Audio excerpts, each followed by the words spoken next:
Imagine you're like at the absolute peak of intimacy, right? The mood is perfect, everything feels incredibly connected, you're totally in the moment, and then Yeah, your body does something entirely unscripted. exactly, Yeah. something completely uninvited.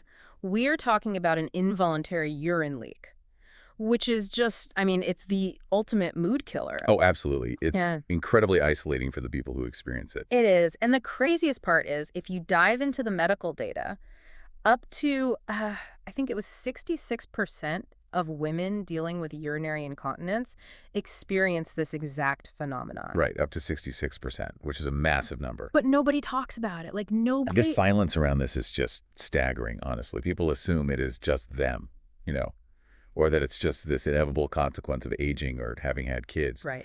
But looking through the clinical reviews on urogynecology we gathered for this deep dive, you really start to see how much unnecessary distress this causes. Yeah. And the actual medical term for this, just so we have the vocabulary, is coital incontinence. Coital incontinence. Right. Basically experiencing light urine leaks during sexual intimacy or right at that exact moment of climax. And looking at the stack of sources we have today, I mean, the contrast here is just wild. It really is two different worlds. Because on one hand, we have these dense, peer-reviewed clinical studies and these very strictly worded committee opinions from ACOG, the American College of Obstetricians and But Gynecologists. the gold standard, basically. Right, exactly. But then sitting right next to those serious medical texts on the desk is this massive pile of direct-to-consumer marketing materials. Glossy brochures. Yeah, from cosmetic surgery clinics, glossy brochures promising this like quick lunchtime injection that's going to just magically fix everything. It perfectly captures that tension, the tension Yeah. between actual evidence-based medicine and this booming wellness/cosmetic industry. Yeah, and it feels a little predatory, doesn't it? Well, when someone is dealing with a symptom that causes profound embarrassment, I mean, they become incredibly vulnerable, Right, vulnerable to heavily marketed quick fix solutions. Exactly. which is exactly what we need to figure out today. Going through these sources, I really want to understand two main things. First, what is physically happening in the body to cause a leak at such a specific, sensitive time? The mechanics of it. Right. And second, I want to investigate this highly controversial cosmetic procedure that is just plastered all over these brochures. The infamous G-shot. Yes, the G-shot. Specifically, we are on a mission to find out, can an in-office cosmetic injection actually cure coital incontinence? Or is it just like a masterclass in deceptive marketing? To really evaluate the claims these cosmetic clinics are making, we have to look at the underlying mechanics first. Okay, let's break it down. Because biologically speaking, coital incontinence is not just one single blanket issue. It's not. No, the medical literature actually divides it into two entirely distinct types of leaks, and it is based entirely on the exact timing of when the leak occurs. Oh, wow. So the timing completely changes the diagnosis. Completely. The sources break down the first type as penetration incontinence, right? Yes. And this is usually driven by something called stress urinary incontinence. SUI. Right, SUI, along with a condition called urethral hypermobility. Okay, so what does that actually mean physically? Well, if you think about the anatomy, the bladder and the urethra sit right next to the anterior vaginal wall. Right.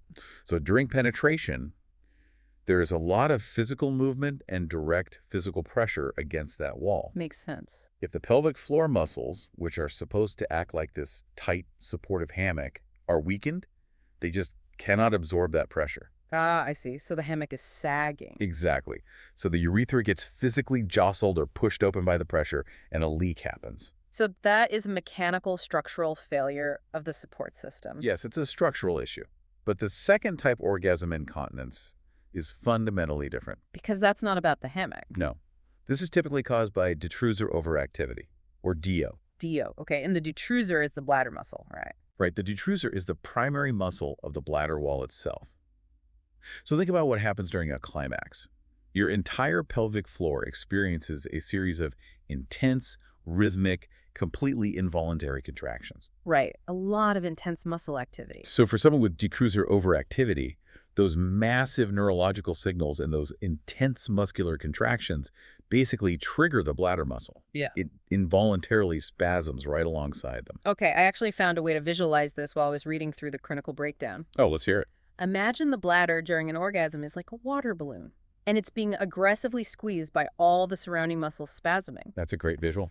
So if the knot at the bottom of the balloon, which would be the urethral sphincter, if that knot isn't structurally sound, or if the squeezing of the balloon is just violent and uncoordinated, Water's going to shoot out under pressure. exactly, water escapes. And this is why identifying whether the leak happens during penetration or during climax is so crucial. It dictates the entire treatment path. Because they're totally different problems. Exactly. If it is a structural support issue from physical pressure, you treat the anatomy. If it is a neurological muscle spasm during a climax, well, you are dealing with nerve signals. Which requires a completely different approach. Completely different. There is one detail in the clinical reviews that I think we really should clarify before we get into the cosmetic side of things, though. Oh, about female ejaculation. Yes. The researchers make a very, very clear point to distinguish coital incontinence from female ejaculation. Right, because there's a lot of confusion there. Female ejaculation involves whitish secretions that are released from the Skene's glands. Which are sometimes called the female prostate. Yes, exactly. Yeah. And it's a completely normal physiological response for some women. Mm-hmm. It usually involves a very small quantity of fluid, Right, it's normal. whereas coital incontinence is specifically the involuntary leakage of urine, which is a pelvic floor disorder. So they are biologically totally distinct. Yes.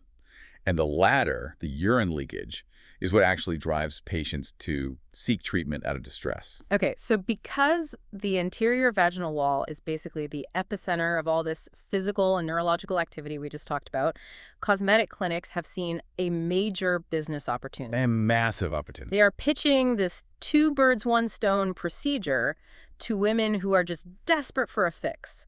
And this is where we get into the G-shot. Right, or G-spot amplification, as they sometimes call it. Yeah. This procedure basically sits right at the intersection of cosmetic dermatology and gynecology. Yeah. The core concept is an in-office injection placed directly into the anterior vaginal wall. Okay, so I was reading through the ingredients on these clinic brochures, right? And they are using hyaluronic acid. Which is AJ. Yeah, the exact same filler people get in their lips or their cheeks. It is the exact same substance. But then some of them use specially processed collagen, like they specifically mentioned gastrocnemius fascia. Yes, they do. Wait, let me just stop right there because I had to literally look that up.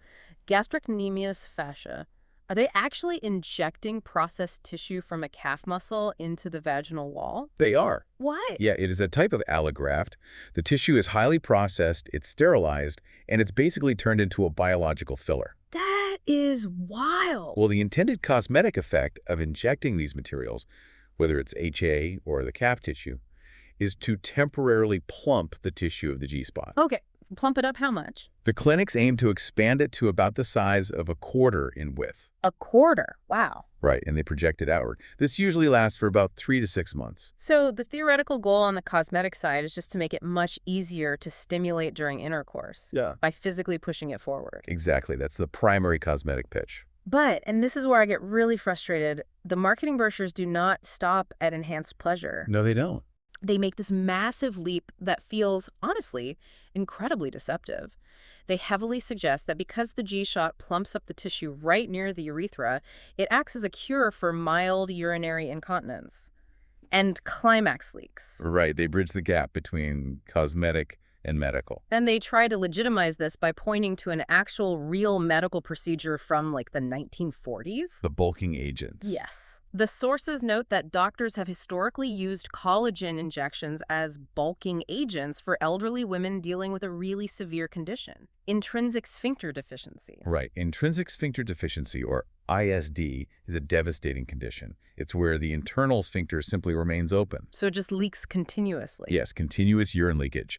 So the traditional medical intervention involves injecting a bulking agent directly around the urethra to act like a gasket. Like a seal.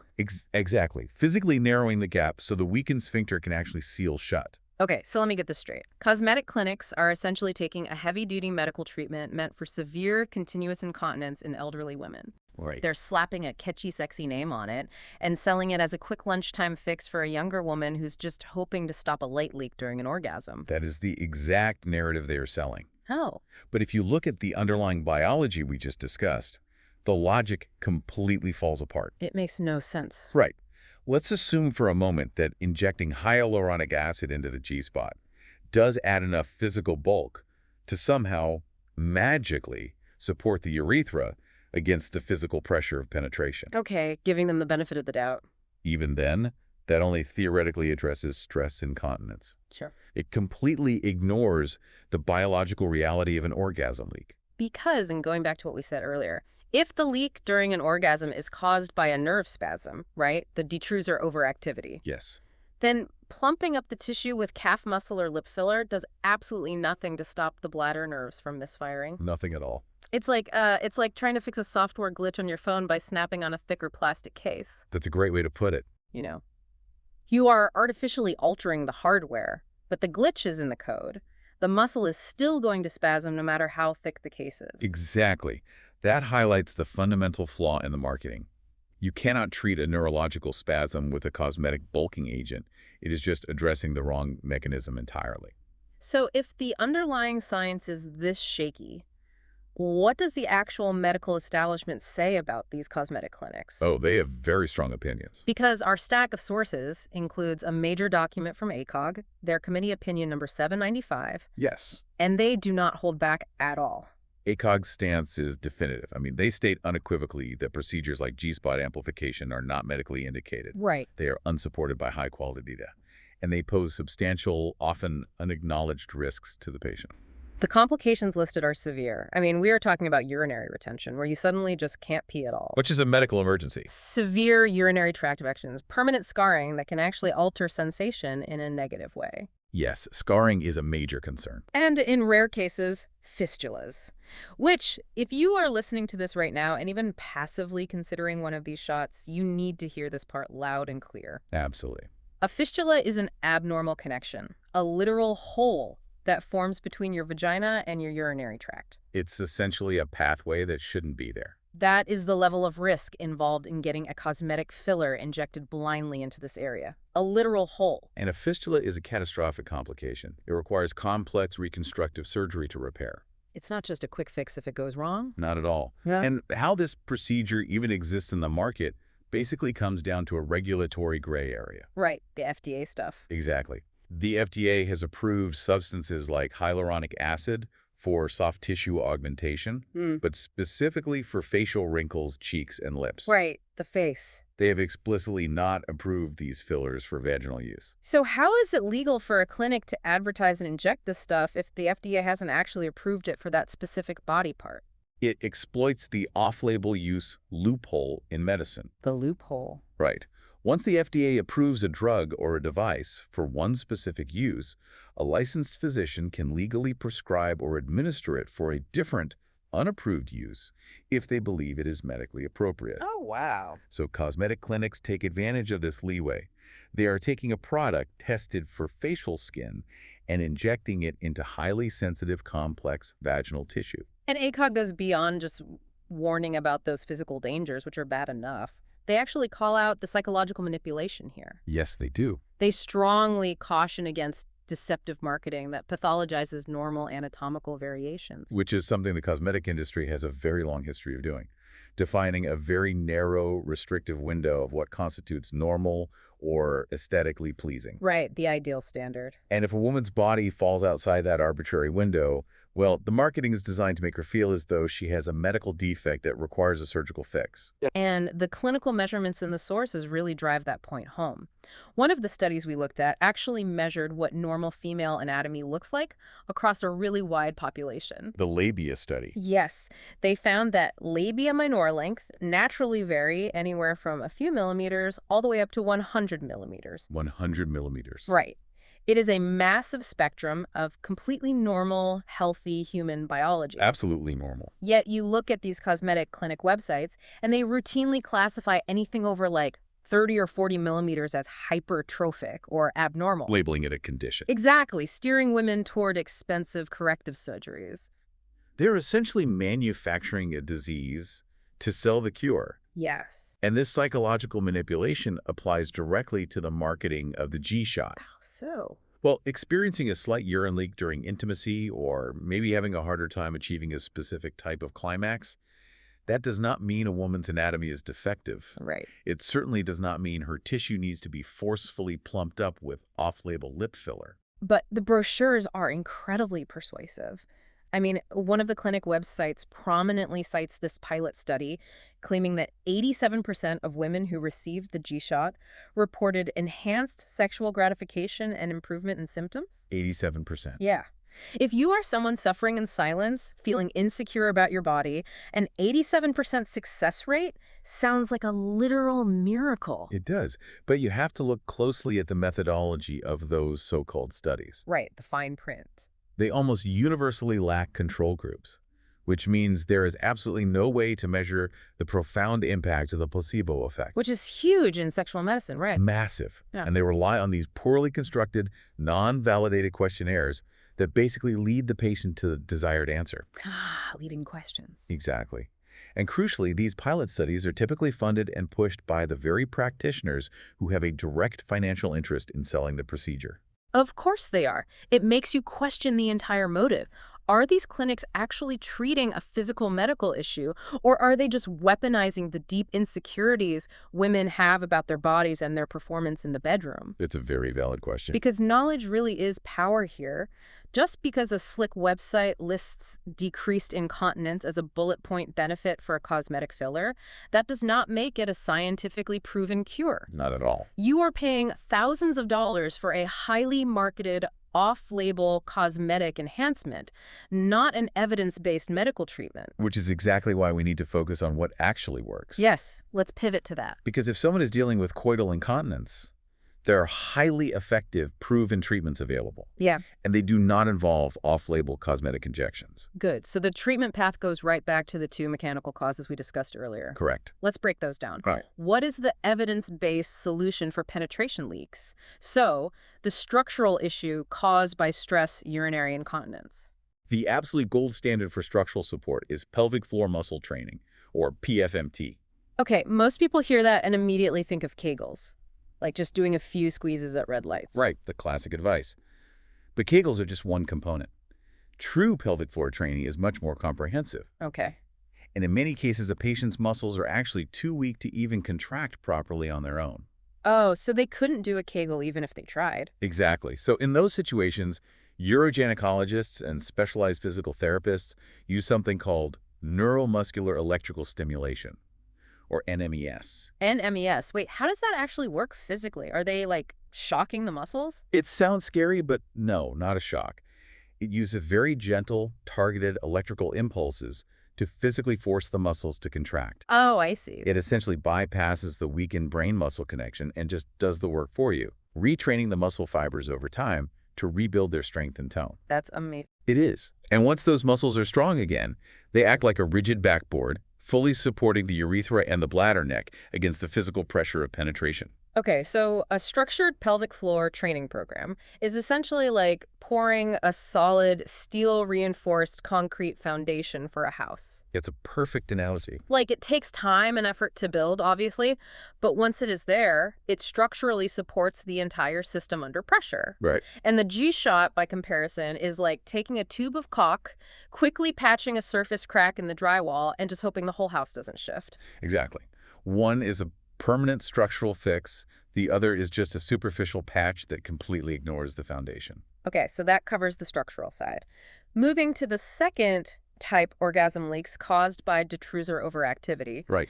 We know this is a neurological issue, right? A spasm of the bladder muscle. Yes. And you cannot strengthen your way out of a spasm. So how do doctors stop the nerves from misfiring? You have to address the muscle excitability directly. This involves retraining the bladder nerves through behavioral therapies and frequently using highly specific medications. Meditations. Yes. The clinical reviews highlight antimuscarinic agents or beta-3 adrenoceptor agonists. Beta-3 adreno. What? That is a mouthful. It is. Beta-3 adrenoceptor agonists. Okay, what do those medications actually do inside the body to stop a physical spasm during a climax? Well, they target the specific receptors on the detrusor muscle itself. A bladder muscle. Right. Without getting too deep into the biochemistry, these medications essentially block the frantic nerve signals from ever reaching the muscle. Oh, they just cut the signal off. Exactly. Or they actively stimulate the receptors that tell the bladder muscle to relax. I see. So by chemically calming the muscle down, it stays relaxed and pliable even when it is subjected to the intense, chaotic pelvic pressure of an orgasm. The muscle simply ignores the surrounding spasms. That is fascinating. But what if a patient's issue is so structural that pelvic floor training just isn't enough? Because we did mention that medical bulking agents are a real thing for severe sphincter deficiency. Right, for ISD.